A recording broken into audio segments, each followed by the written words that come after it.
Baik, untuk pertemuan kali ini kita bahas tentang chapter 3, Conceptualizing Interaction Design ya. Jadi ini bab 3 dari mata kuliah IMK ya, khususnya terkait dengan interaction design. Kita lihat dari konsep conceptualizing design ya. Jadi ada istilah muncul proof of concept. Sebenarnya apa sih proof of concept gitu ya? Ya, karena beberapa topik ya atau terkait dengan produk yang kita desain kan berarti kita kan harus membuat sebuah konseptual dari produk ya. Dan ini bagaimana proof of concept dari produk yang mau kita desain.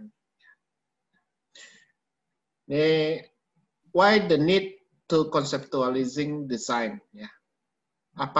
Mengapa sih kita membutuhkan conceptualizing design ya. Yang pertama adalah terkait dengan ide dan asumsi ya. Keuntungan dari bagaimana kita mempropos sebuah produk ya. Produk ini bahwa ini layak. Bagaimana produk ini realistik ya waktu kita kembangkan. Bagaimana ini bisa dipakai ya, berguna ya, dan sesuai dengan kebutuhan dari pengguna.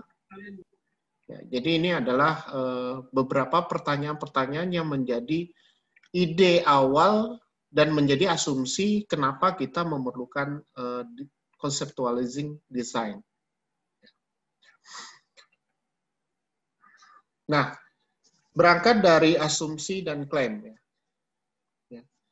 Jadi menjadi seorang desainer ya, menjadi seorang desainer apalagi kalau Anda membuat sebuah produk gitu ya, mendesain suatu tampilan web, mendesain tampilan mobile apps ya, membuat desain tampilan dari suatu produk ya.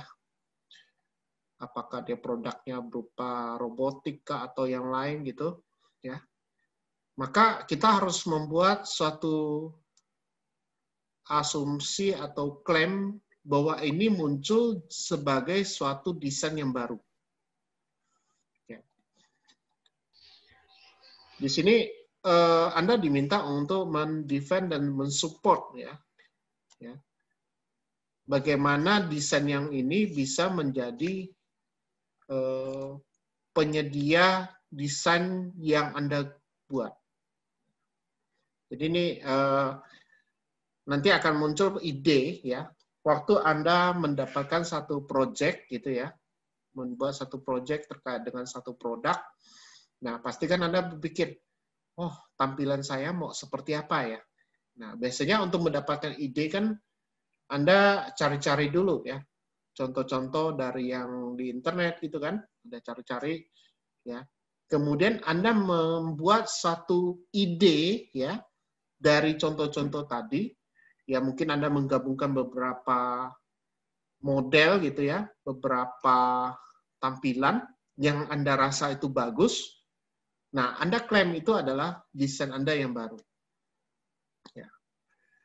Jadi memang kesulitan awal adalah bagaimana kita memulai. Kesulitan di awal adalah bagaimana kita memulai mendesain. Ya. Nah, nanti software yang kita gunakan adalah Adobe XD ya. Jadi nanti ada saya ajak kalian untuk mendesain tampilan untuk web ataupun mobile itu menggunakan Adobe XD ya. Nah, ini software ini memang sudah mengikuti tren teknologi yang saat ini ya, di mana sudah dilakukan penyesuaian sehingga tampilan ya kalau Anda menjadi seorang UI atau UX designer ini sudah tercover semua kebutuhannya.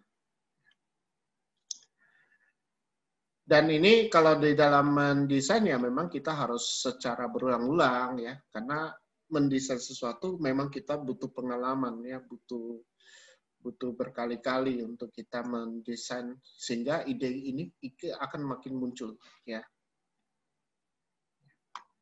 Nah, yang menjadi kesulitan ya katanya can highlight what idea are vague or unrealistic. Jadi kita akan temukan beberapa ide yang bisa jadi tidak realistik atau mungkin yang bagi orang nggak mungkin gitu ya. Kemudian identify human activity and interactivity that are problematic ya. Identifikasi aktivitas manusia dan interaktivitas yang menjadi problema. Ini beberapa asumsi dan klaim ya. Kalau kita lihat di buku asumsinya ini. Ya, ini ada saya buka bukunya ya. Assumption-nya itu ini. Jadi bagaimana ada sebuah robot pelayan gitu ya di Shanghai ini. Robot itu tidak bisa talking ya, tidak bisa ngomong gitu ya. Jadi hanya sebagai pelayan gitu ya, pelayan di restoran gitu ya. Nah, bagaimana kalau robotnya itu bisa talking ke customer? Nah, ini asumsinya gimana ini ya? Nah, ini adalah satu konsep yang dimana ini ada suatu interaksi antara manusia dengan robot. Ya.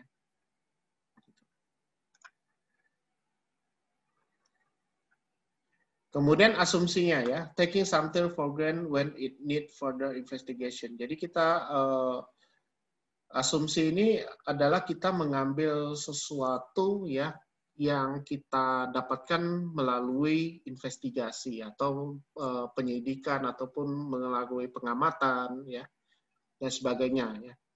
For example, people will want to watch TV while driving. Ya.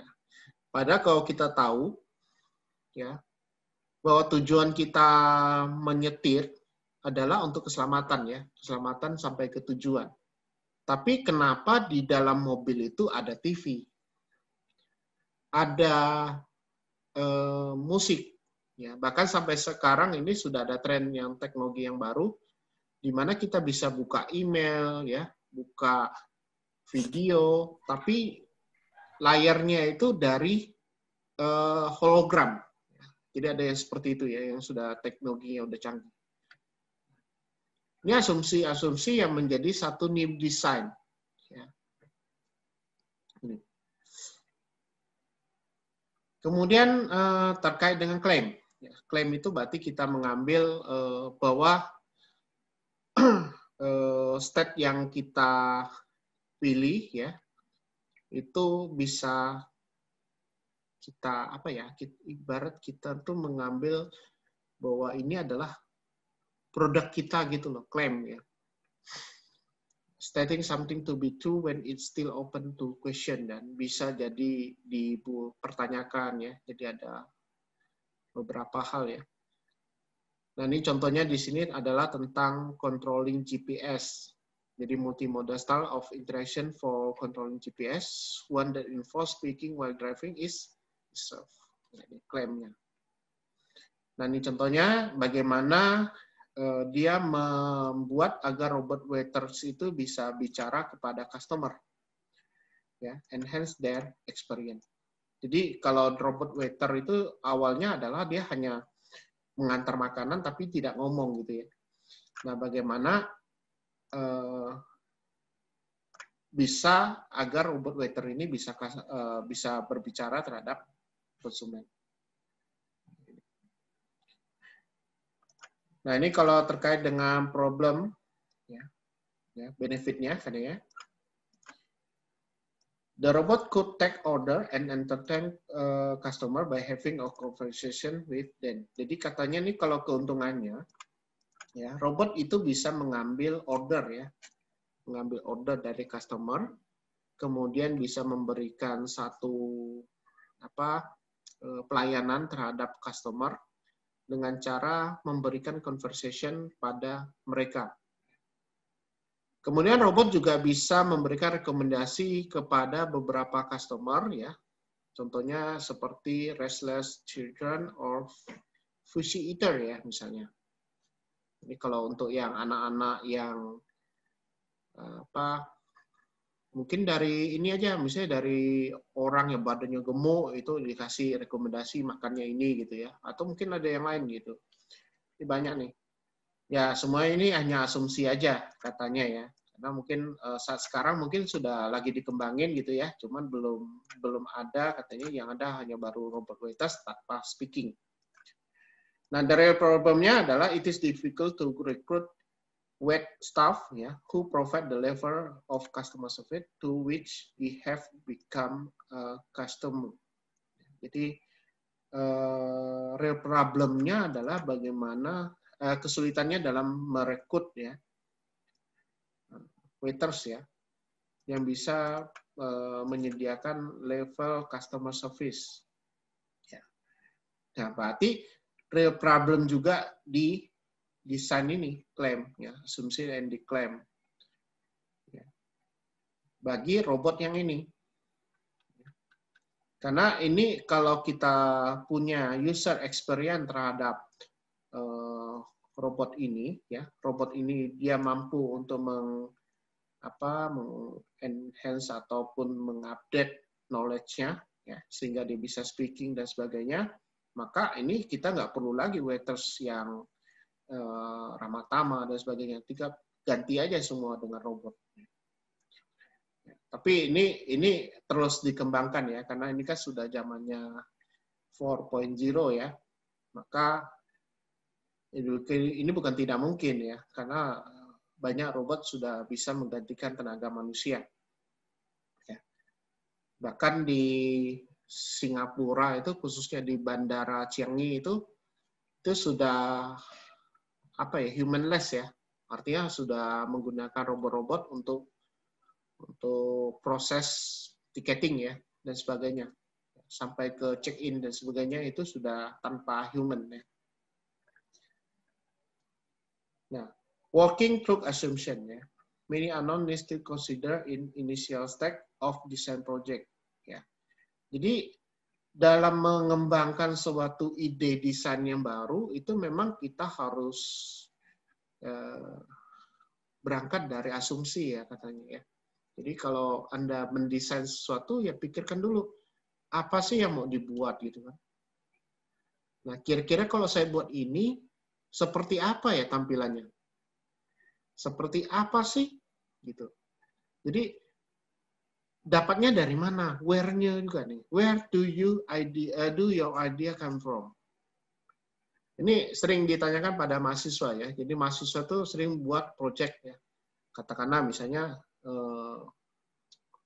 dia membuat penerapan framework ini ya dalam mengembangkan satu perangkat lunak ini.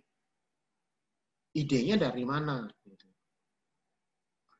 Nah, ada yang menulis bahwa penggunaan framework CI karena dari sisi tampilan. Ya, tapi kan bukan itu masalahnya. Ya. Jadi kadang-kadang ada yang buat nulis ya, konvensional itu karena dia menggunakan sistem manual, maka kita ganti dengan sistem. Oh, itu keliru. Jadi kadang-kadang mahasiswa nulisnya itu kan masalah muncul itu karena manual. Itu keliru juga. Jadi memang waktu kita mendesain satu project, kita harus banyak membuat pertanyaan. Ya, kalau mahasiswa itu selalu saya buat dengan pertanyaan why, what, and how. Ya, why, what, and how. Nanti kaitkan dengan who, siapa yang pakai. Jadi mengapa Anda ambil judul ini, apa yang Anda buat, ya, bagaimana Anda buatnya, kemudian siapa penggunanya. Ya. Nah ini terkait juga where your idea come from. Jadi dari mana Anda dapatkan ide ini? Ya. Apa source of inspiration were used? Apa sumber inspirasi yang Anda gunakan? Is there any theory of research that can be used to inform them? Nah, itu dalam idenya, proses idenya, ya, memang paling gampang itu Anda tanyakan dengan question. Kemudian ada reconsider assumption, ya, bisa juga articulate concern. Ya. Tapi lebih gampang idenya ini muncul karena kita banyak bertanya. Ya, bertanya dalam hati, bertanya pada Google, ya, bertanya pada teman gitu, ya, atau ditanya teman gitu ya, itu bisa menjadi satu asumsi untuk mendesain proyek yang baru ya dalam memulai proyek. Ya. Nah, kalau kaitannya dengan problem space gimana? Nah, sama, selalu pertanyaan, ya, selalu pertanyaan. Ada problem with existing product or user experience? If so, what are they? Jadi, apakah memang ada masalah pada produk yang sudah ada atau dari user experience? Kalau ada, apa saja sih masalahnya gitu loh. Jadi ini untuk mencari problem ya. Jadi temukan dulu problemnya. Ya. Jadi ada problem with an existing product or user experience. Misalnya katakanlah sudah ada mobil dengan TV, ya. Apakah ada masalah dengan produk itu? Desainnya kayak gini. Apakah ada masalah? Dari user experience gimana? Apakah ada masalah? Nah, kemudian tanya, why do you think there are problem?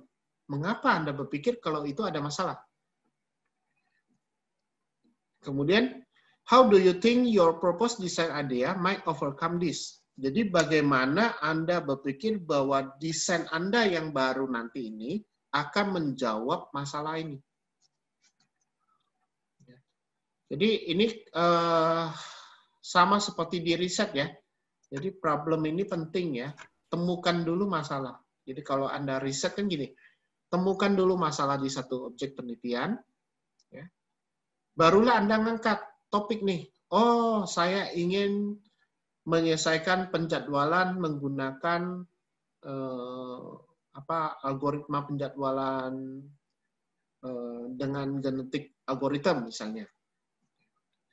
Masalahnya ini terkait dengan penjadwalan adalah kesulitan Anda menyusun jadwal ya dikarenakan ada moving class. Kemudian pengajarnya itu punya waktu yang berbeda-beda ya, kemudian punya hari yang berbeda. Jadi hari dan jam yang berbeda-beda dan punya kompetensi yang berbeda-beda. Sehingga dengan adanya constraint tadi ya, kita butuh adanya satu software yang memudahkan kita untuk membuat jadwal misalnya. Sehingga Anda buat, idenya adalah Anda menggunakan misalnya algoritma genetika. Jadi bagaimana Anda mendesainnya? Buat desainnya. Jadi desain Anda ini adalah satu proposed design idea yang akan menjawab masalah yang Anda kemukakan tadi. If you are designing for a new user experience, how do you think your proposed idea support change and extend current way of doing things? Nah, ini.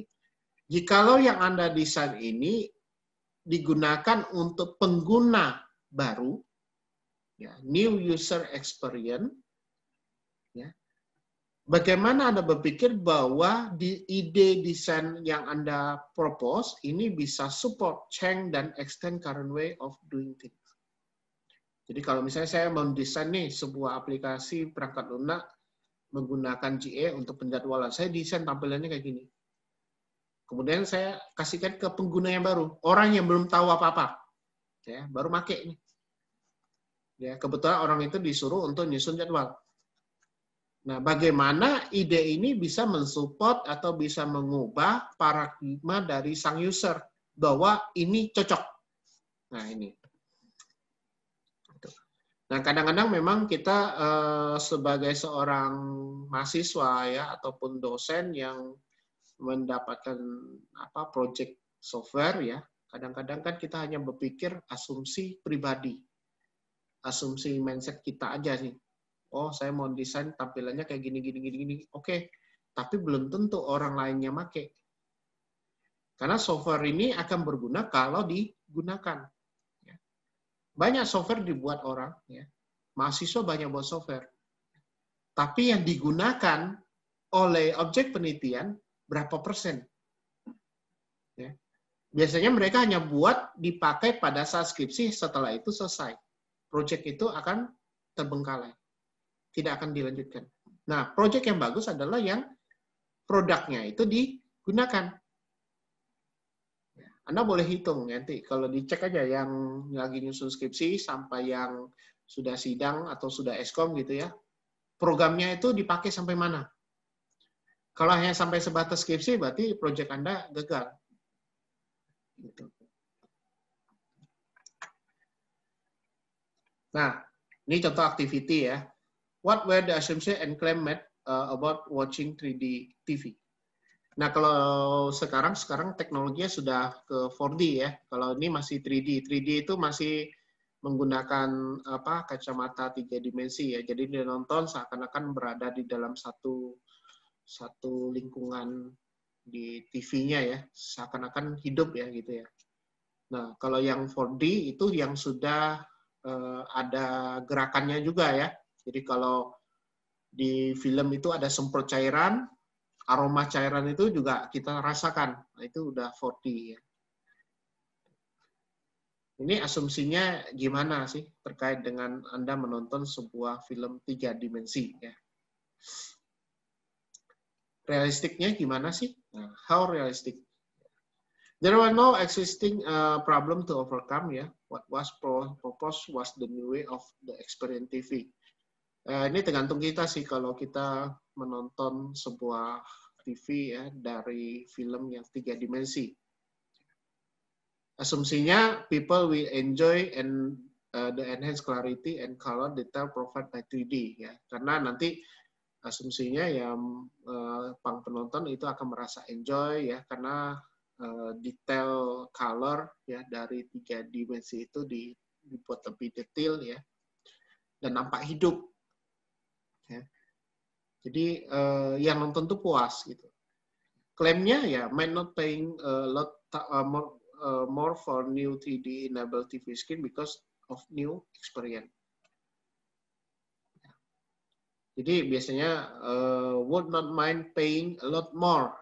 Jadi dia tidak masalah kalau Anda membayar lebih untuk nonton film TV ya, TV 3 dimensi ya, karena adanya experience baru. Jadi kayak gini, Pak. Anda nih udah nonton film, misalnya film Avenger lah misalnya. Anda nih tertarik dengan Avenger ya, karena filmnya tuh bagus, itu jalan ceritanya bagus, ya karakternya bagus gitu ya. Kemudian ada sequel yang baru. Anda dan film ini belum ada di internet, yang ada hanya di bioskop. Mau nggak mau Anda merogoh uang ya untuk nonton gitu kan. Nah, seperti itulah model dari klaim itu. Jadi Anda tidak merasa ragu kalau Anda membayar ya lebih untuk nonton ya, karena Anda sudah pernah merasakan film pre-sequel yang sebelumnya. Itu model. Nah, benefit dari conceptualizing ya. Jadi keuntungannya dari conceptualizing adalah orientasi. Jadi bagaimana agar tim kita ini ya bisa membuat satu konseptual model ya dengan bertanya ya atau ditanyakan ya pertanyaan yang lebih spesifik khususnya tentang konseptual model yang mudah dipahami. Ya, kenapa? Karena Anda dalam menjadi satu tim desain ya pasti Anda menyusun sebuah konseptual desain ya. Jadi kayak macam kalau di gambar tuh sketsa gitu ya. Tapi sketsa ini berkaitan dengan activity proses. Ya. Karena yang kita desain itu kan dari proses desainnya dulu. Ya, proses desain, activity desainnya. Ya. Baru kita pahami proses bisnisnya kayak gimana sih. Ya. Baru bisa gambarkan konseptual model. Kalau di riset mahasiswa ya konseptual model itu biasanya digambarkan dengan data flow diagram ya atau flow chart ya atau kalau di UML ya itu use case, sequence dan activity diagram. Jadi kita harus susun itu. Yo. Kemudian open minded ya prevent design team from becoming narrow focus early on. Jadi ini memang agar terbuka gitu ya. Jadi memang jangan kaku ya. Jadi memang harus berusaha open minded ya. Kemudian common ground ya. Ya, ini allow dissenting to establish a set of commonly agreed term ya, agreed term. Jadi memang ada beberapa hal yang terkait dengan common ground di mana kita harus mengeset beberapa ketentuan ya, ketentuan yang dibutuhkan.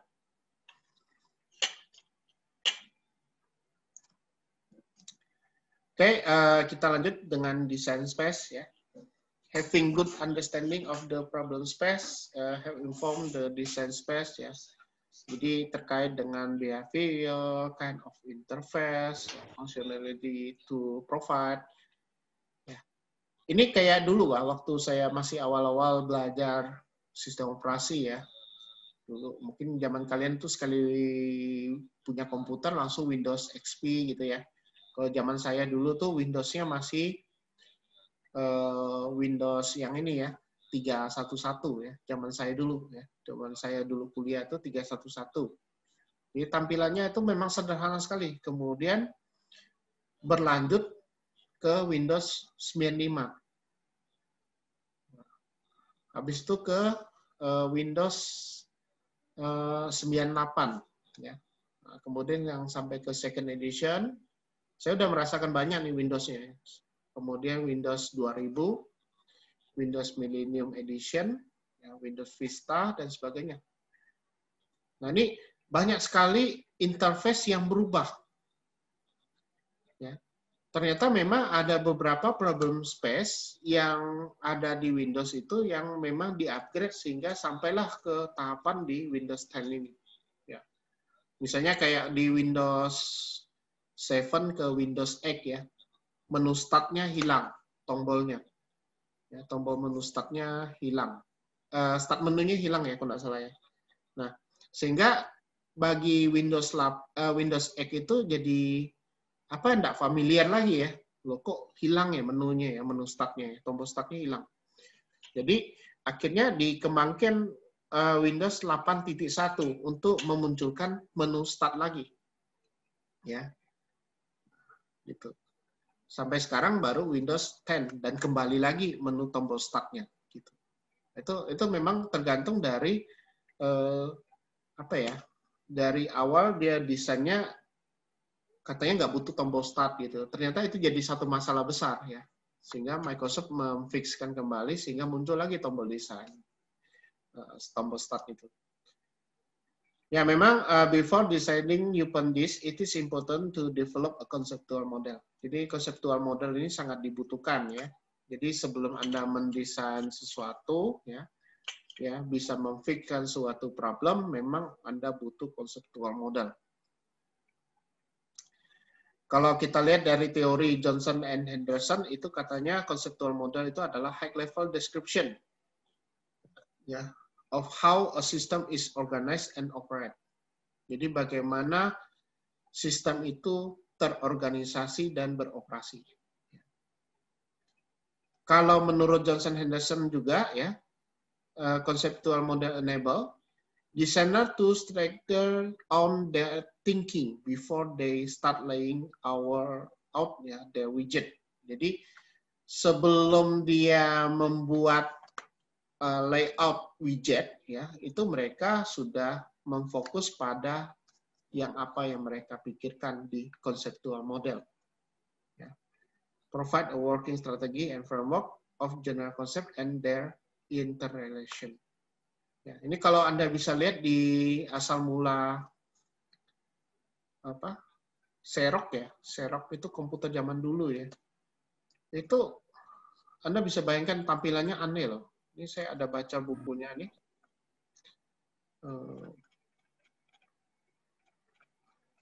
Di conceptual model itu tentang ini Xerox Start ya, Xerox Start. Ini saya tampilkan dulu film di YouTube-nya. Jadi zaman dulu itu mungkin bagi kita komputer zaman dulu ini kuno banget ya. Tapi Anda bayangkan aja bahwa di eranya komputer zamannya Xerox Star ini, ya, tahun 81, itu mereka sudah mendesain suatu tampilan ya. Nah, ini. Nah, ini Anda lihat mouse-nya ya, modelnya kayak gini. Nah, kemudian mereka sudah menggunakan icon. Nah, dan icon ini sudah kita gunakan sampai sekarang ya. Apalagi dia buka dokumen. Nah, ini tampilan di Windows ya. Mode-mode Windows gitu. Nah, nanti YouTube-nya bisa dilihat lah. Anda ketika Xerox Star User Interface ya. Itu ada semua. Jadi di awal-awal itu sudah dikemukakan konsep model ya terkait dengan komputer zaman dulu lah ya. Oke, kita lihat yang komponen. Ya, ini ada metafor dan analogi ya. Jadi metafor tuh gini maksudnya. Jadi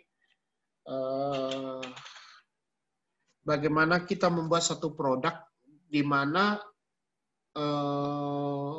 produk ini bisa kita ngerti gitu loh. Contoh, saya tulis di keyboard tuh enter. Jadi ada tombol namanya enter.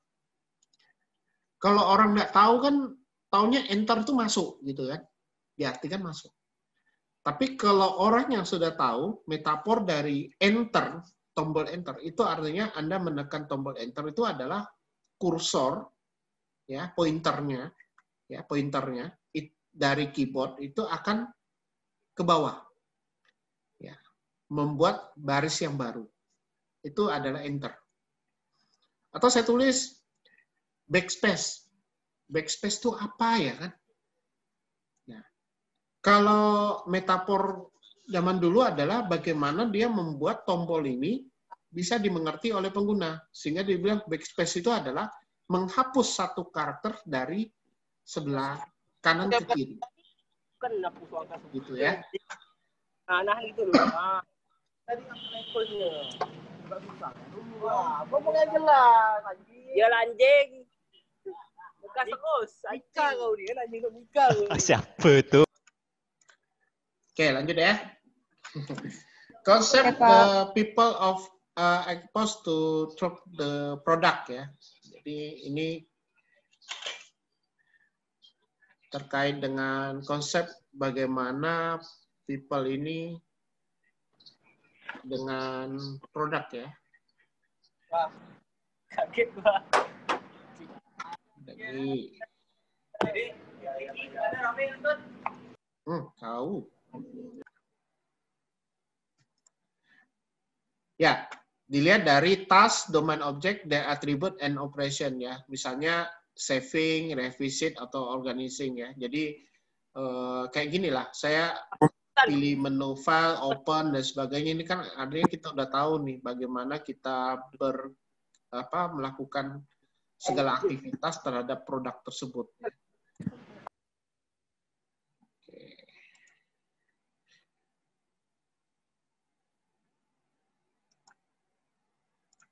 Aku buatkan nanti ni. Boleh tak? Spek.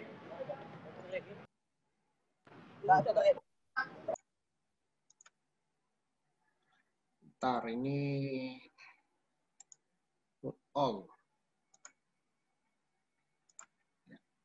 Oke, relationship and mapping between this concept ya. Jadi komponen ini juga menjadi satu relationship dan mapping bagi konsep ya.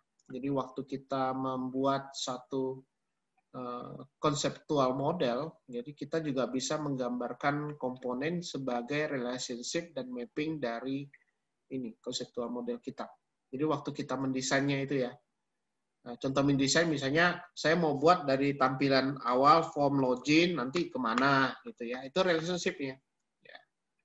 Atau misalnya bisa juga dari form yang ini ya ternyata dia turunan dari form yang ini misalnya. Kita mapping dan sebagainya. Itu bisa. Kemudian first step in formulating a conceptual model, ya selalu kita buat dalam pertanyaan, what will the user be doing when carrying out their task? Ya, jadi apa sih yang user lakukan ya dalam menyelesaikan task mereka ya? How will system support this? Ya? What kind of interface metaphor, if any, will be appropriate? What kind interaction mode and style to use? Nah, ini. Always keep in mind when making design decision how the user will understand and underlying conceptual model. Jadi ini yang selalu menjadi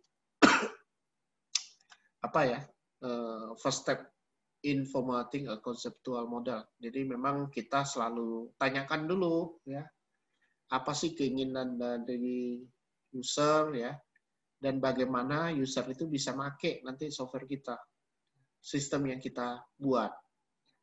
Kemudian interface metafornya misalnya kita buat ada button ini ya. Orang pengguna itu tahu bahwa button ini adalah apa, untuk apa. Jadi ini memang banyak yang bisa kita ini telusur ya terkait dengan conceptual model. Kemudian many kind and ways of classifying them ya. The best conceptual model are often those that are obvious and simple. Jadi memang harus dibuat sesimpel mungkin ya, walaupun makin kompleks sebenarnya makin bagus ya. Tapi ya memang kita membuat suatu tampilan itu memang kalau bisa dibuat simple gitu ya. Sehingga lebih gampang dipelajari atau dipahami. The operation they support are intuitive to use ya. Jadi ini operation yang mereka support ya secara intuitif digunakan gitu ya. Ini sering sih. Saya selalu mengandalkan intuitif ya kalau misalnya saya disuruh menjadi operator untuk atau mengisi satu data ya di sistem ya yang belum ada tutorialnya gitu, bingung makainya. Jadi secara intuitif lah kita coba gunakan gitu ya. Ini banyak nih ketemu ya. Nanti kalian juga begitu juga gitu ya. Kayak ibarat gini lah, kita menggunakan satu software yang belum pernah kita nyentuh gitu ya, belum pernah kita gunakan. Awalnya kan kita raba-raba nih, ini untuk apa, ini untuk apa, ini untuk apa. Tapi karena sering kita gunakan gitu ya, lama-lama itu secara intuisi kita ya kita bisa melakukan operasi yang bisa membantu kita gitu. Interface metaphor ya. Interface designed to be similar to physical entity but also own property. Contohnya desktop metaphor and web portal. Ya, ini kalau kita lihat di bukunya. Ini terkait dengan misalnya di activity ya. Activity ya. Misalnya kayak search engine. Kalau search engine itu kita nggak perlu butuh yang tampilannya banyak macam gitu ya. Kayak Google itu search engine-nya udah bagus. Jadi orang tinggal langsung fokus di satu textbook itu, tinggal searching. Nah, gitu. Jadi tampilannya itu aja. Jadi orang udah tahu itu interface-nya.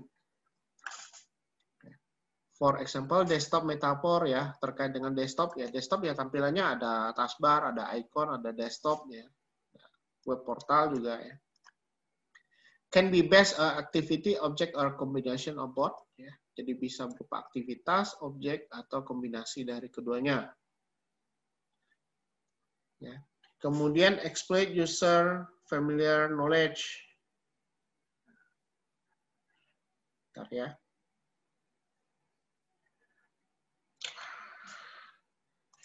Jadi dari yang tidak understand ya terhadap unfamiliar itu menjadi familiar. Nah gitu. Jadi dari yang tak tahu menjadi tahu. Itu. Jadi interface ini akan memudahkan kita memahami yang tidak tahu menjadi tahu.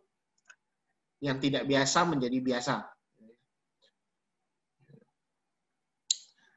Contoh example dari interface metaphor ya, conceptualizing what user are doing. Contoh surfing the web. Nah, itu kan Anda kalau browsing internet gitu ya, ada link, klik. Habis itu ada ikon gambar, klik. Ya, habis itu klik. Ya, itu kan nggak perlu diajarin juga ya, tapi Anda paham itu Anda kemana gitu ya.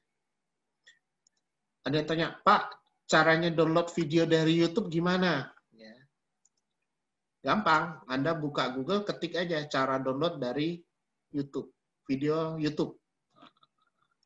Anda baca beberapa hasil searching dari Google, ya. Kemudian Anda baca ada beberapa artikel, ya. Ada juga cara-cara yang di situ, ada yang pakai klik, ada yang pakai link, ada yang pakai edit di address webpack-nya itu dan sebagainya, ya. Ada yang langsung pakai Internet Download Manager, ya. Itu banyak sekali caranya. Nah, itu adalah contoh dari interface Metaphor di mana ada beberapa yang diberikan gitu ya, interface yang diberikan sehingga user tuh tahu cara menggunakannya gitu ya. Conceptual model instant at the interface, for example, the desktop metaphor, kemudian visualizing an operation, ya, icon on shopping chart. Ya, misalnya kayak ada icon gambar keranjang, orang udah tahu bahwa itu adalah shopping chart gitu ya. Ya, coba kalau Anda bikin suatu e-commerce, shopping chart-nya ada ganti gambarnya. Orang pasti bingung, itu apa ya? Nah, gitu. Nggak tahu kenapa ya. Jadi Anda sudah lihat bahwa mereka tuh ngambil dari experience user bahwa nanti gambar keranjang belanja itu adalah shopping chart. Ya. Coba Anda buat satu e-commerce, ganti shopping chart-nya itu dengan icon yang gambar es krim misalnya. Terpikir nggak orang itu apa itu? Ya. Itu penting ya. Jadi ini banyak nih. Ini contoh tampilan ya. Ini kalau Anda menggambarkannya menggunakan Adobe XD ini gampang ya. Jadi ini tinggal desain seperti ini. Ya, ini di bukunya itu hanya sampai ke tentang ini ya, Google Cut ya. Kayaknya sini ada Google Cut. Oh ya ada, The Cut Metaphor ya. Jadi ini adalah Cut ya, Google Cut. The Cut is very popular UI ya. Jadi memang di user interface UI ya. Lebih familiar ya.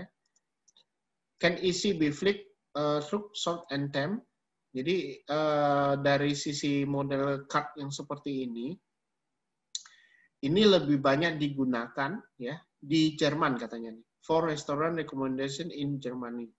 Jadi model tampilan kayak gini ini paling banyak digunakan. Ya, karena lebih gampang ya.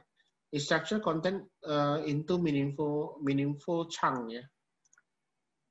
Similar to how paragraph are used to chunk a set related sentence into distinct section, ya, is material property give the appearance of the surface of paper. Jadi ini lebih mudah dipakai ya untuk user interface model tampilan kayak gini. Benefitnya ya, makes learning new system easy. Artinya bagi pengguna sistem yang baru akan lebih mudah gitu ya. Ya, ini kan kayak tampilan kayak model-model di Instagram juga ya kayak ya, seakan-akan kayak gitu. Kalau Facebook dia lebih kompleks, kalau Instagram kan kayak gini ya, masih simple lah tombolnya kan. Artinya nanti pengguna baru akan lebih gampang menggunakan gitu ya. Help user understand the underlying conceptual model, can be innovative and enable the realm of computer and their application to be made the accessible to greater diversity of user. Jadi ini lebih inovatif dan enable ya. Ini keuntungan dari interface metaphor ya.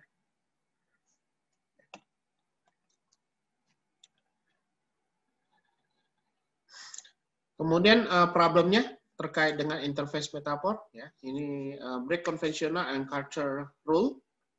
Ya misalnya recycle bin place-nya pada desktop gitu ya. Kalau zaman dulu di Windows Explorer itu ada icon untuk recycle ya, tapi sekarang kayaknya udah dihapus ya oleh Windows ya. Atau memang disembunyiin ya. Oh di quick access biasanya. Ini nggak muncul lagi ya. Nah, zaman dulu dia ada nih recycle bin khusus. Ini tombol contoh aja sih. Kalau dulu recycle bin ya ada di Windows Explorer, ada juga di desktop. Nah, sekarang hanya di desktop gitu ya. Kemudian can constrain designer in the way that they conceptual of problem space ya. Bisa membatasi desainer ya. Kemudian conflict with design principle ya. Force user to understand only the system in terms of metaphor. Jadi kita memaksa user untuk memahami tentang sistemnya ya. Kemudian designer can inadvertently use bad existing design and transfer the bad part of work. Jadi ini bisa membatasi ya desain yang buruk ya. Limit design imagination in coming with new conceptual model. Nah, ini keterbatasan Anda dari imajinasi desainer ya yang muncul dengan konseptual model yang baru. Ini adalah satu masalah keterbatasannya. Ya, kayak kalian ini waktu mendesain ini pasti punya keterbatasan apa? Idenya apa ya? Imajinasinya ya ini memang kita harus punya nilai imajinasi. Kalau kalian pernah nonton film SpongeBob aja itu. SpongeBob itu bagus, kenapa saya bilang gitu? Karena film itu walaupun film kartun, ngawur gitu ya, tapi dia punya imajinasi.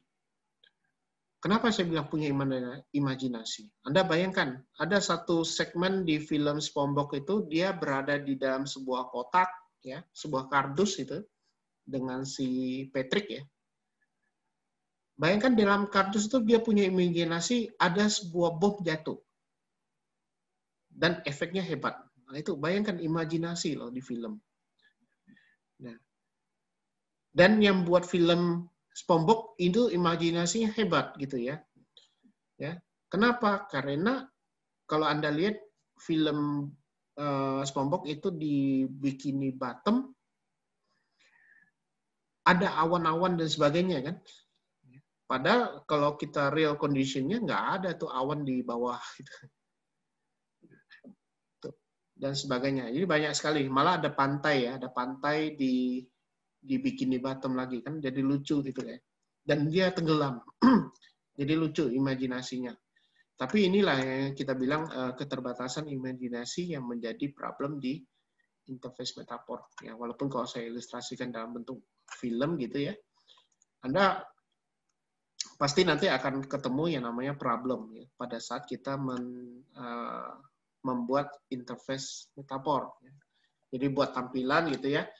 Soalnya perintah button ini kalau panjang orang ngerti ya, tapi kita buat dalam kalimat yang singkat misalnya.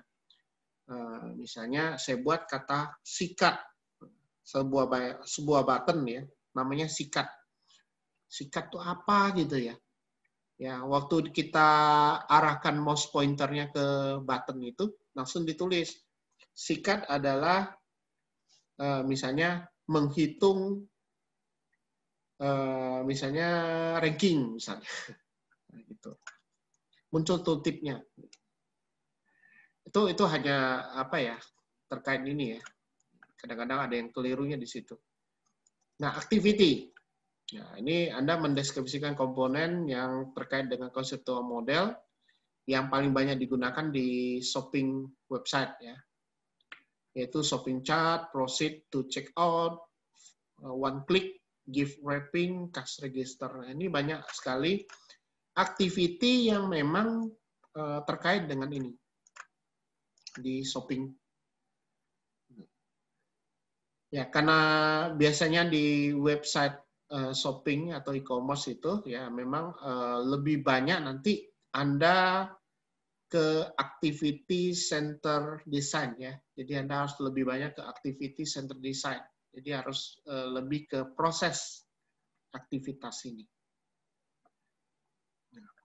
Interaction type-nya apa? Bisa berupa instruction, conversion, manipulating, ya, exploring, responding ya.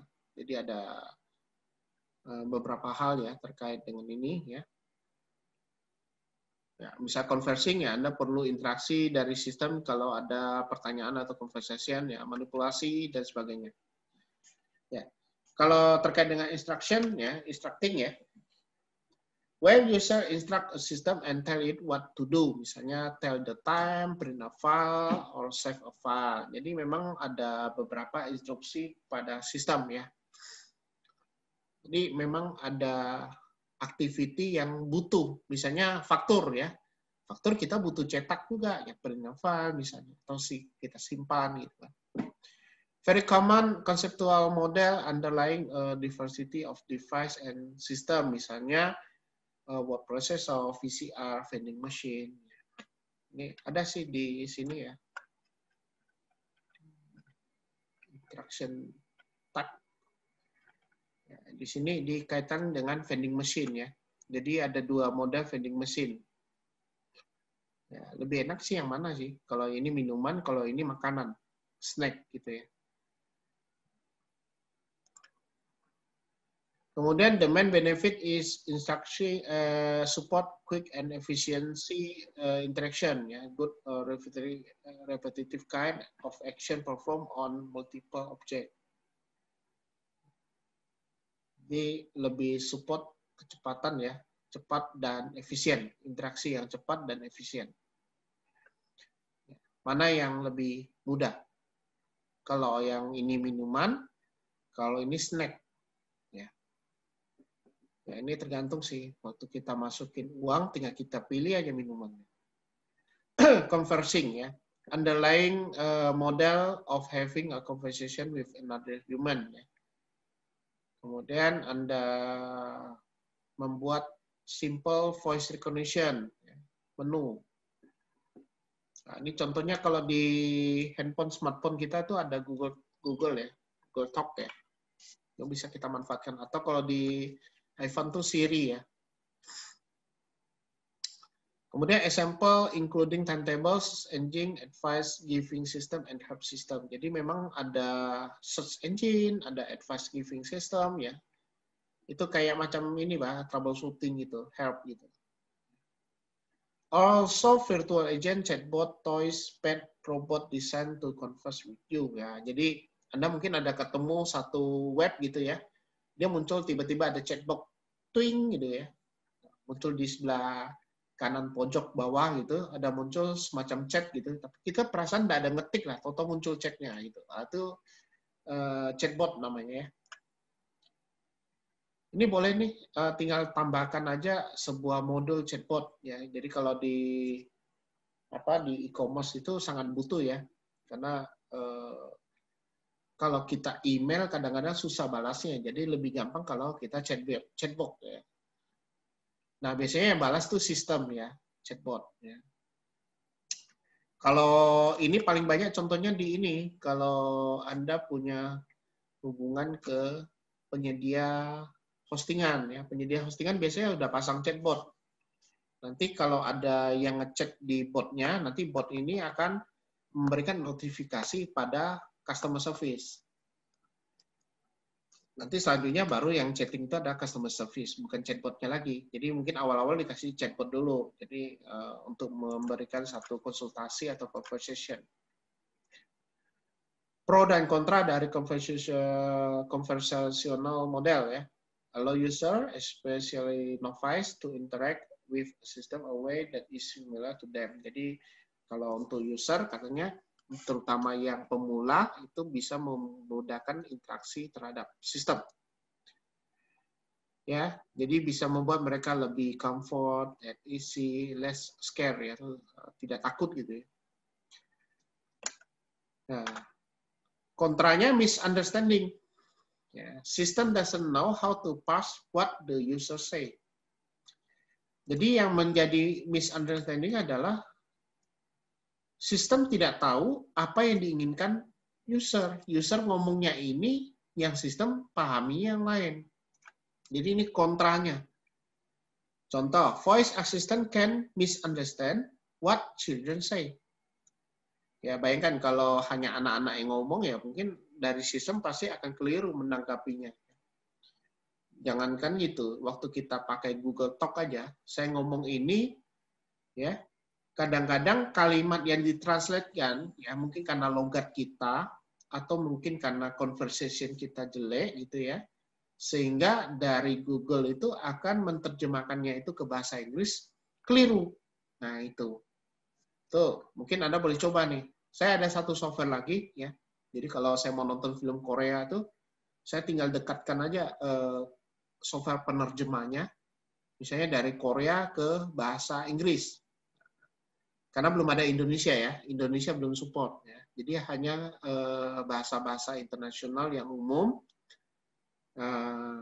Jadi dari bahasa apapun ya, itu terjemahkan ke bahasa Inggris misalnya. Jadi kalau mau nonton film Korea gitu ya, dia ada ngomong pakai conversation bahasa Korea misalnya. Saya tinggal dekatkan itu, nanti dia akan keluarkan bahasa Inggrisnya. Jadi text, speak to text. Ya. Jadi ini contohnya di speak to text ya. Nah ini contoh beberapa kasus ya, model apa ya, conversation ya. Jadi waktu kita mau nelpon ke customer service, misalnya di kartu kredit ya, jadi kita nelpon nih nomor dialnya. Untuk konsultasi, Anda tekan nomor 1. Untuk pakai bahasa Indonesia, tekan nomor ini. Dan seterusnya. Jadi kita tekan. Nanti Anda akan dihubungkan ke ini. Tit. Nanti tekan tombol lagi. Ini contoh yang biasa lebih banyak digunakan di apa ya, kayak di perbankan ini masih banyak pakai ini. Ini contoh conversing ya. Ini user dial the insurance company ya. Welcome to St. Paul Insurance Company. Press 1 if you are new customer, 2 if you are existing customer. Kalau misalnya dia baru, dia tekan 1. Thank you for calling St. Paul Insurance Company. If you require house insurance, say car insurance, say 2, travel insurance, say 3, health insurance, so forth, dan sebagainya. Jadi ini kayak kita ngecek pulsa ya. Kalau ngecek pulsa dia bukan ngomong, tapi dia modelnya apa ya? Kita ngisi kode ini ya, kode dari yang mau kita lakukan. Ya, misalnya saya pakai simpati nih, bintang 88 pagar, calling. Nanti muncul tuh 1, 2, 3, 4, 5, 6, 7 pilihannya. Banyak nih, ada sampai cek pulsa, cek info, cek apa. Nanti kita balas, reply dan reply. Ini termasuk conversing ya.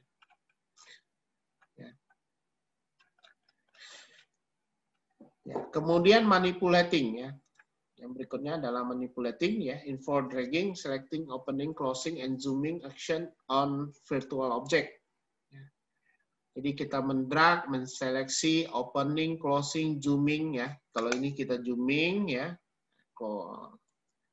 itu namanya manipulating.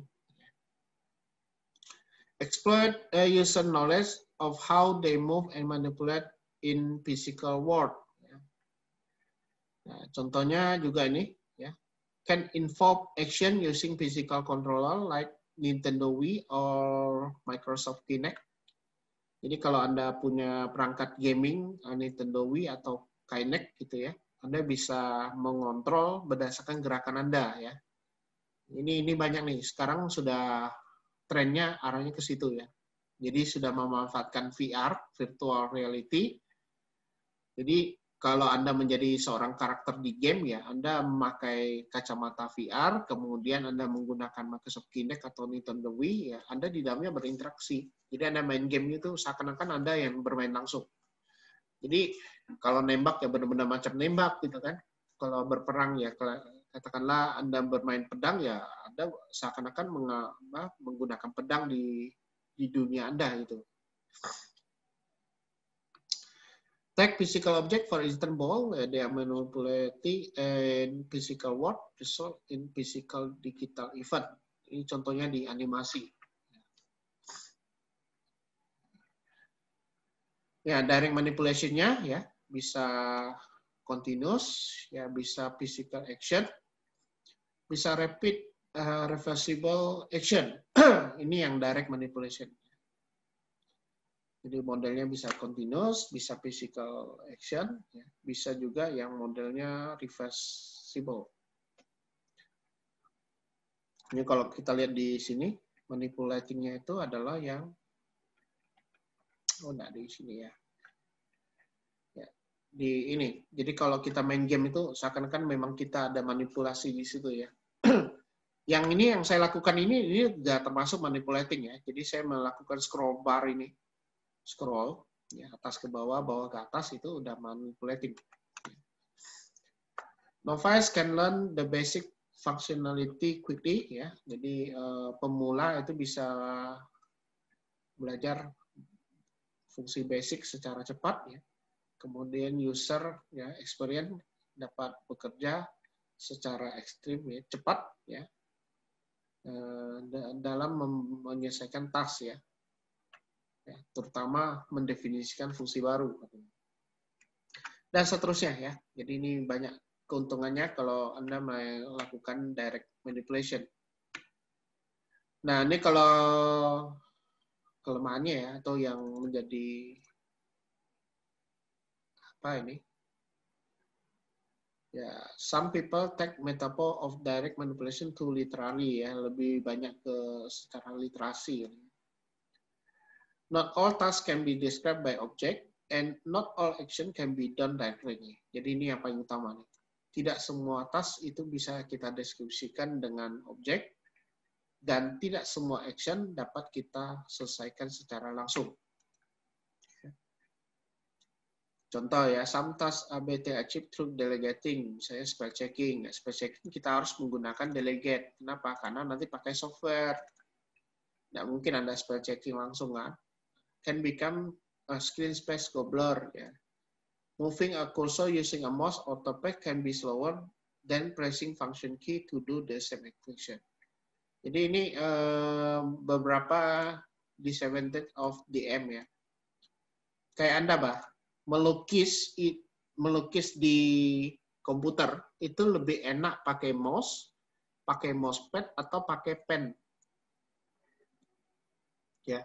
Kalau kita melukis itu, kalau menggunakan stylus pen, itu lebih gampang Anda melukis ketimbang Anda melukisnya menggunakan mouse. Ya, bayangkan kalau Anda pernah pakai mouse untuk melukis, itu pasti kaku makanya. Ya. Terus terang itu memang agak susah kaku. Kalau saya melukis itu kaku nih kalau kayak ini. Ya, kita ambil contoh nih. Saya ini Microsoft Pen ya. Saya mau melukis sesuatu ya. Misalnya ya. Nah, ini kaku nih. Ya kan?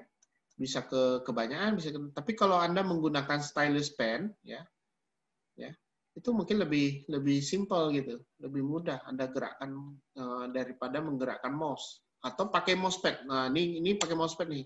Yang saya pakai sekarang ini ada mousepad. Bayangkan mau bikin gini aja susah ya. Nah, padahal saya mau gambar paruh burung gitu ya.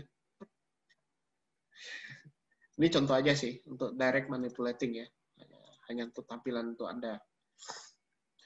Kemudian exploring ya, involve moving through virtual or physical environment. User can explore aspect of virtual 3D environment. Ini user bisa melakukan eksplorasi terhadap aspek dari virtual 3D. Ya, kalau kita lihat di exploring, ini, jadi kita bisa bermain di, misalnya kayak di virtual reality, seakan-akan berada di dalam sebuah gua, cave. Keren ya. Jadi kalau mau, ini memang dibuat kayak gini nih. A cave that enable user stand near a huge insect. For example, a beetle, beeswax, and up into abdomen. Wah, ini berada di dalam ini gitu. Ini model yang exploring gitu. Yang sekarang trennya adalah memang ke ini ya, exploring ya. Idenya ini kan tidak semua wisata ya di dunia itu bisa kita kunjungi ya. Kalau mau kunjungi kan memang kita harus ke sana gitu dan perlu biaya cukup besar ya. Waktu awal-awal itu memang sudah ada di tahun berapa ya? Saya tahun 2004 2005 itu memang sudah ada ya virtual tour ya awal-awal itu. Ya, cuma virtual tour-nya itu masih belum sebaik yang sekarang. Ya. Jadi Anda bisa melakukan perjalanan secara virtual ke dalam satu objek wisata. Katakanlah saya mau ke dalam bagian dalam dari piramid. kita taunya hanya bagian luar, tapi bagian dalamnya kayak gimana? Anda masuk ke satu aplikasi yang menyediakan virtual tour untuk piramida gitu ya. Anda berjalan, lihat kanan, kiri, atas, ke belakang, ya kita bikin dia 360 derajat, itu bisa. Ya.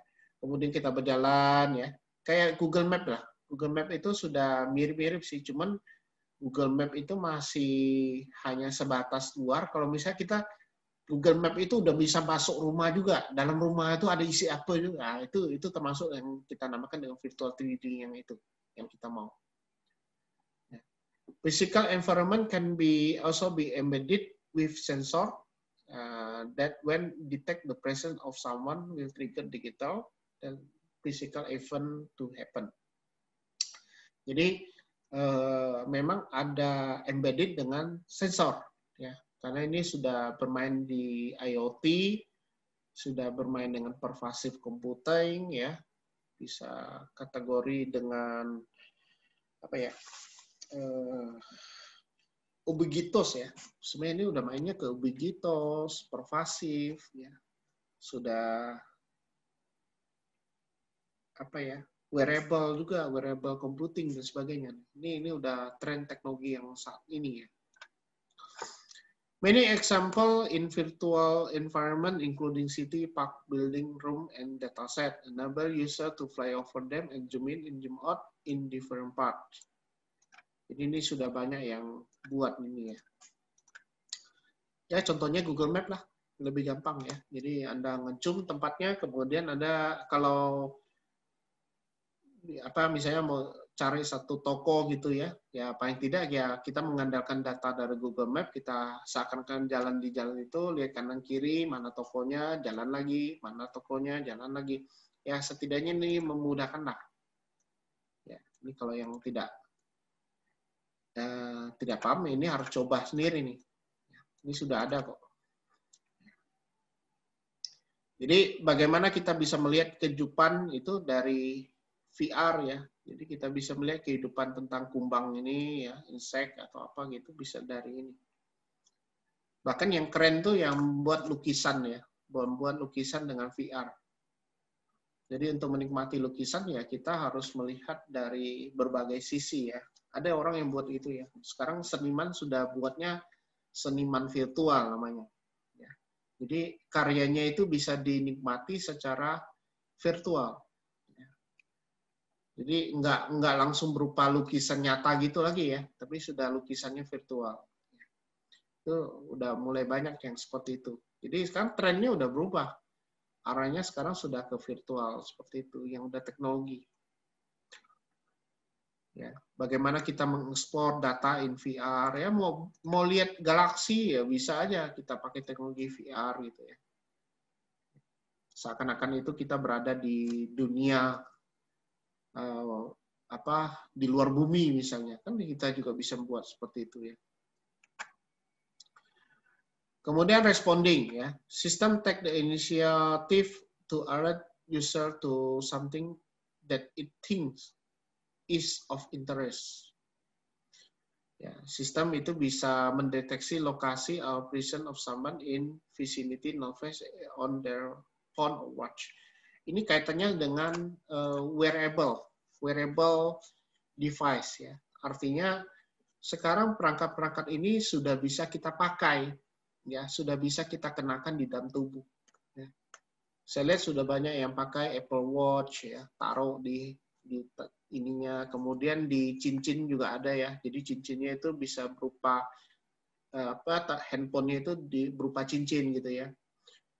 Dan beberapa misalnya aplikasi Google Map itu di kacamata ya, kalau dilihat di tren terbaru ya. Jadi kacamata itu bisa berisikan GPS dan peta gitu ya. Itu udah wearable ya, sesuatu yang dipakai di tubuh ya, bisa mendeteksi lokasi dan posisi seorang ya, dan diberi notice dan sebagainya. Ini sudah tren sekarang ya, responding ya. Potensialnya kontra dari sistem ya, can get tiresome of routine if too many notification and the system get it wrong ya. Jadi ini bisa jadi sistem itu bisa salah ya, keliru. Kalau sistemnya udah keliru, apakah dia ada minta maaf? Nah, ini tidak ya. Jadi biasanya kalau sudah false alarm ya, ini biasanya sering terjadi ya. Kalau saya ngajarkan mahasiswa yang robotik gitu ya, memang dalam sistem kendali ya, terutama untuk robotika atau nanti IoT ya, memang ada kalanya nanti sistem yang kita bangun ya, atau robot atau IoT yang kita bangun itu akan mendapatkan false alarm ya, false output ya, artinya outputnya ini keliru dari apa yang kita harapkan. Nah, kalau yang keliru gimana handle-nya? Ya, ini paling tidak nanti dari hasil uji coba kita sampaikan bahwa ini ada kekeliruan atau ada bug di sini. Ini memang tidak menjamin bahwa perangkat yang kita bangun itu tepat ya. Saya pernah membantu teman yang membuat sistem untuk deteksi banjir ya. Itu memang secara di teori konseptual ataupun praktek ini sudah benar gitu ya. Tapi waktu misalnya kita implementasikan di bawah bendungan, ya,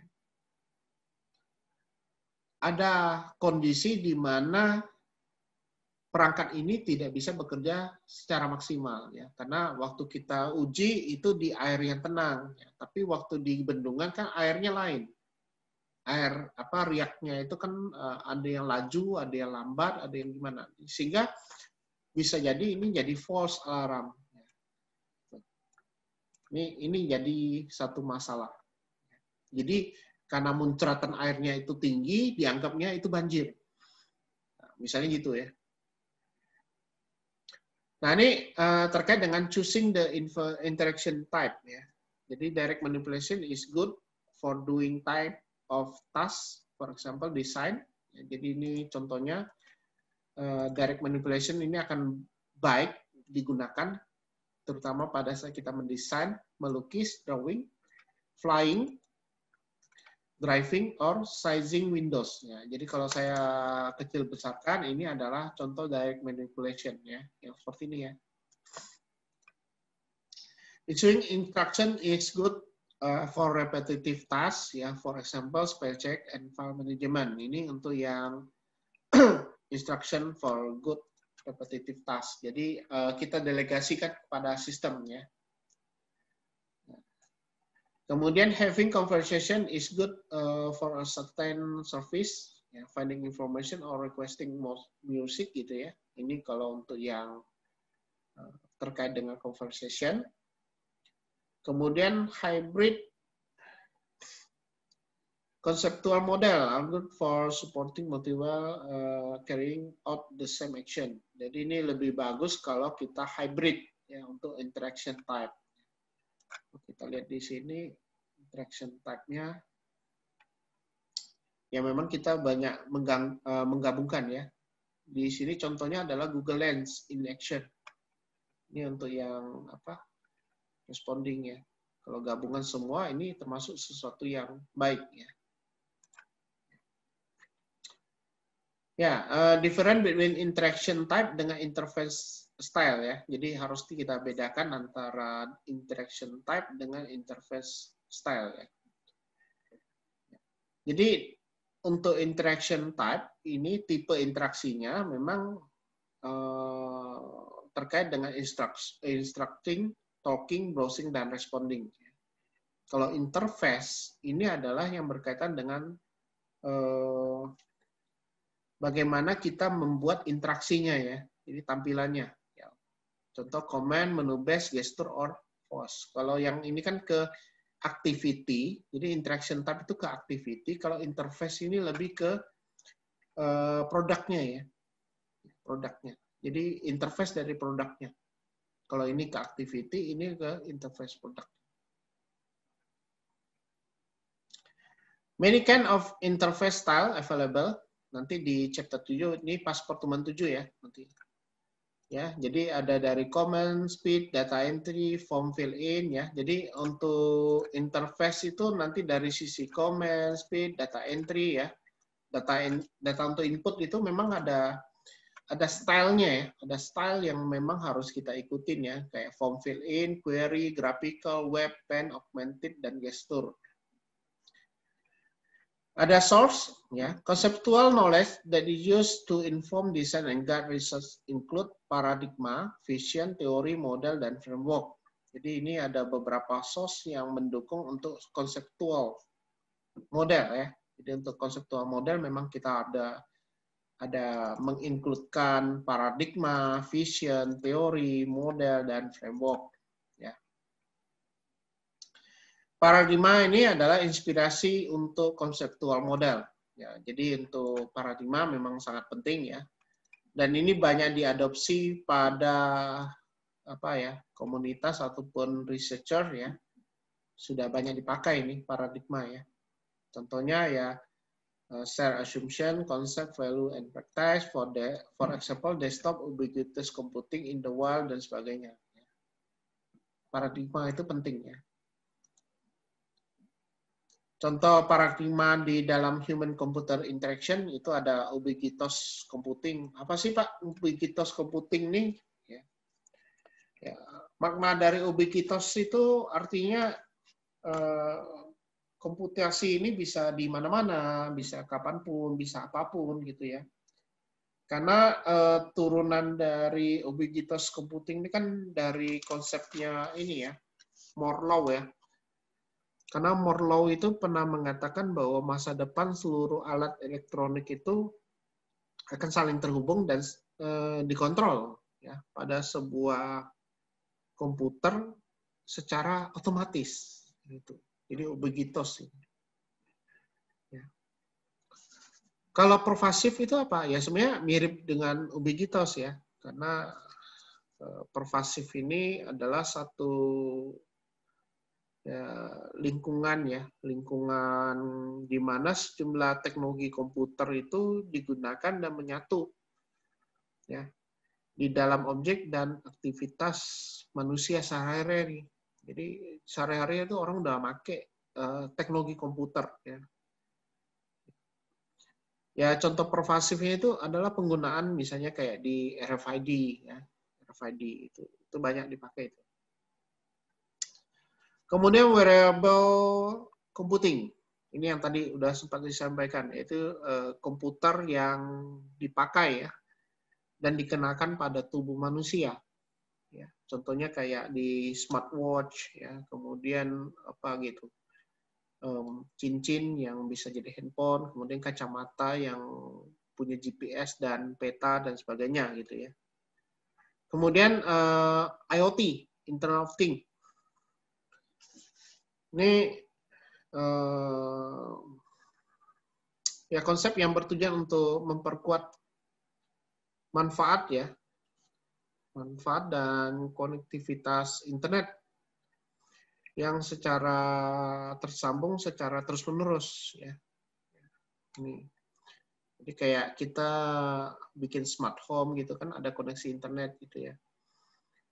Kemudian misalnya remote control lah yang cerdas gitu. Remote control yang cerdas itu termasuk IoT juga ya.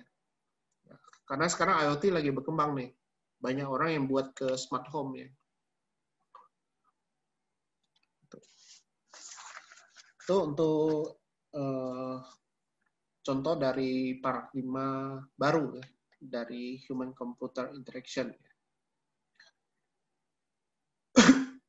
Kemudian untuk vision ya, vision. Driving force that frame research and development. Jadi ini menjadi kerangka riset dan pengembangan ya. Riset dan pengembangan. Jadi untuk kemudian invite people to imagine what life will be like in 10, 15 and 20 years time. Jadi ini bisa menjadi apa ya, membuat imajinasi manusia itu bahwa kehidupan ini akan berkembang ya 10, 15 sampai 20 tahun kemudian gitu. Contohnya Apple tahun 87 itu sudah mulai memikirkan bahwa nanti 10 tahun, 15 tahun, 20 tahun kemudian itu pasti pakaian kayak gini. Ternyata benar ya. Dari Steve Jobs itu dia bisa membuat satu proyek iPhone dan sebagainya atau Apple Watch dan sebagainya itu sudah menjadi tren ya. Kemudian Smart City, Smart Health, ya, Human Center AI ya. Itu udah termasuk vision ke depan ya. Kalau saya vision ke depannya ya orang kalau mau transfer knowledge ya misalnya sudah pakai apa? Kalau USB kan masih colok ke portnya ya. Kalau saya mungkin pikirannya mengcopy file itu cukup dengan mata, misalnya.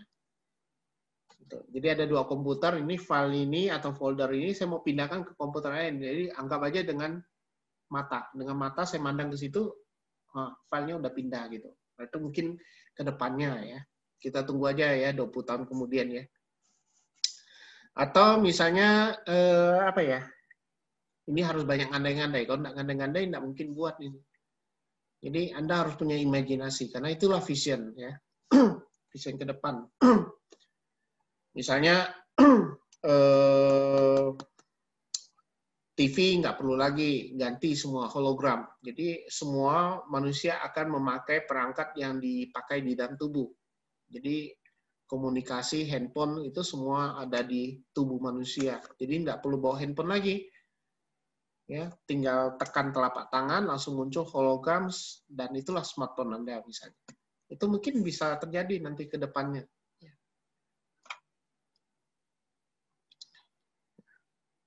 Question raised by technology vision ya.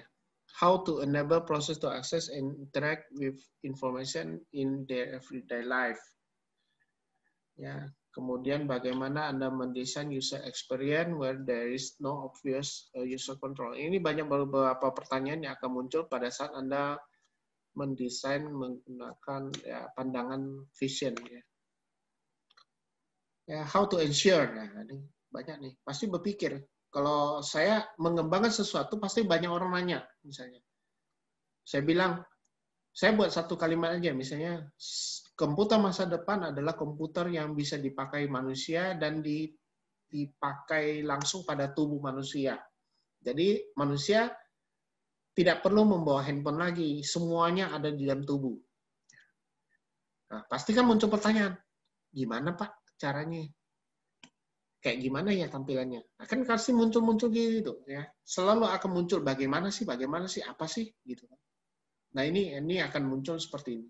Jadi setiap ada teknologi baru, pasti akan muncul banyak pertanyaan. Contoh, yang mungkin kalau kita lihat, satelit sudah ada anak kecil yang mengembangkan ukurannya itu sekitar 10 cm. Ya, atau 20 cm, kalau nggak salah macam drone gitu. Jadi satelitnya bumi, ya itu yang dikembangkan di India itu adalah sebesar drone. Ya, itu tahun ini yang buat, tahun-tahun inilah yang buat. Nah, bayangkan nanti ke depannya, misalnya 20 tahun atau 30 tahun ke depan, ya satelitnya buatan manusia seukuran debu. Bayangkan gimana buatnya ya.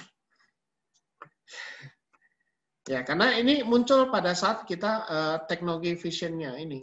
Ya, karena bayangkan aja komputer makin kecil kan, IC chip itu makin kecil. Ya, teknologi sudah muncul menjadi teknologi nano. Ya, mungkin di bawah nano lagi. Teori ini menjadi satu hal pendukung ya dalam ini. Kalau kita lihat di sini.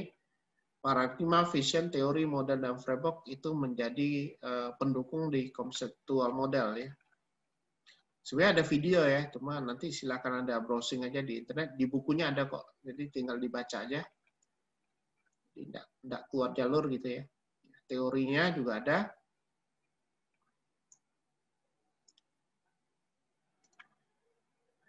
Nah, ini eksplanasi dari fenomenon ya. Kemudian bisa memberikan faktor identify factor relevant to the design ya, sesuai kognitif, sosial, dan afektifnya. Kemudian model, ya ini terkait dengan apa ya, simplification dari fenomena human-computer interaction ya. Kenapa? Karena enable designer to predict ya. Jadi membuat desainer itu mampu untuk memprediksi dan evaluasi dari desain yang sudah ada. Nah, ini teori ini banyak dipakai nih ya, analisa dari desain. Nah, ini ada jadikan skripsi, cuman kadang-kadang mahasiswa keliru ya. Sebenarnya model ini bisa dipakai untuk analisa tampilan, tapi dibuatnya sebagai metode desain. Itu yang keliru ya. Anda mungkin boleh pernah ngecek ya, namanya framework 7 Cs ya. 7 Cs ini untuk analisis. Jadi banyak keliru. Ya. Nah, nih 7 Cs. Jadi 7 Cs ini bisa terdiri dari konteks, content, community, communication, collaboration, connection, dan commerce. Ya. Jadi banyak yang keliru loh. Ya. Dia bilang perancangan tampilan menggunakan framework 7 Cs. Nah, itu keliru. Sebenarnya yang benar itu adalah analisa dari tampilan menggunakan 7 Cs. Ya. Abstract from theory coming from a contributing discipline. Ya. For example, Don Norman, model of 7 stack of action. Ya. Kemudian model of user experience. Jadi Anda boleh gunakan model user experience. Ya, ini ada juga metodenya nih. Framework user experience. Nah, ini. Anda boleh gunakan model framework ini. Ini 5 user framework. Ya, ini bisa dipakai. Ini contoh-contoh untuk skripsi nih, kalau Anda mau coba. Ya. Ini bisa dipakai. Beberapa framework yang sudah dikembangin orang ya. Ini juga bisa. Ya. Ini satu ide ya, ide untuk skripsi ya. Karena Anda udah semester 7 nih. Kalau yang semester 3 atau 5, ya Anda harus sudah mulai ya konsepkan ya. Kalau yang KP ya Anda harus padu-padankan dengan ini. Kemudian terkait dengan framework ya. Ini banyak nih. Jadi ini sebenarnya mainnya ke model juga ya, karena framework juga ada yang berupa model ya. Tapi framework bukan model ya. Jadi framework itu bisa berisikan model. Set of interrelated concept and all specification what to look for ya. Kemudian provide advice on how to design user experience dan sebagainya. Jadi contohnya itu bisa berupa question, concept, challenge, prinsip, taktik, and dimension. Klasiknya untuk framework itu bisa berupa designer model, ya, bisa sistem image dan sistem model. Ini sebenarnya udah bisa kita pakai lah ya. Jadi the model of design that how use system should work, designer model, ada sistem image dan user model. Ya, secara umum terkait dengan chapter 3 ini Anda bisa mendapatkan konseptual model lah dari interaction design ya. Nanti baru di chapter 4 kita bahas tentang kognitif aspek ya. Oke, ada yang mau ditanyakan? Silakan.